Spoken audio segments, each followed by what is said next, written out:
আজ বানাচ্ছি ধনিয়া পাতার সস ঘরোয়া উপায়ে, কিন্তু রেস্টুরেন্টের ফিল নিয়ে। 4 আটি পরিমাণ ধনিয়া পাতা পরিষ্কার করে বেছে ধুয়ে ব্লেন্ড করে নিচ্ছি। আর এখানে একটি সসপ্যানে দিয়ে দিলাম 1 কাপ পরিমাণ ভিনেগার, পেঁয়াজ, রসুন আর কাঁচামরিচ হালকা সিদ্ধ করে নিব ফ্লেভার তোলার জন্য। ভিনেগার থেকে পেঁয়াজ, রসুন আর মরিচগুলোকে আলাদা তুলে ব্লেন্ড করে নিয়েছি। একদম মসৃণ বাটা হবে। সরিষার তেল গরম করে দিয়ে দিলাম বাটা মশলাগুলো। ভিনেগারের পানিটা এখন দিয়ে দিচ্ছি।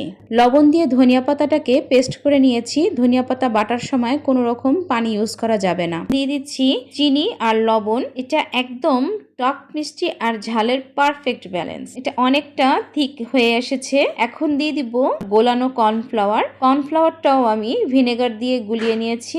এখানে কোনো রকম পানি ইউজ করা যাবে না। কর্নফ্লাওয়ার দেওয়ার কারণ হলো এতে সসটা হবে ঘন, চকচকে আর রেস্টুরেন্ট স্টাইল। আর এভাবেই তৈরি হয়ে গেল আমার স্পেশাল ধনিয়া পাতা সস। চাট, গ্রিল বা ফ্রাই সবকিছুর সাথেই জমে। তো আপনারাও এটা ট্রাই করে দেখতে পারেন। অসম্ভব মজার এই ধনিয়া পাতার সসটি একবার বানিয়ে রাখলে বছর জুড়ে আপনারা এটা সংরক্ষণ করতে পারবেন। কোনো রকম নষ্ট হবে না। ফ্রিজে রাখলে সবচেয়ে ভালো।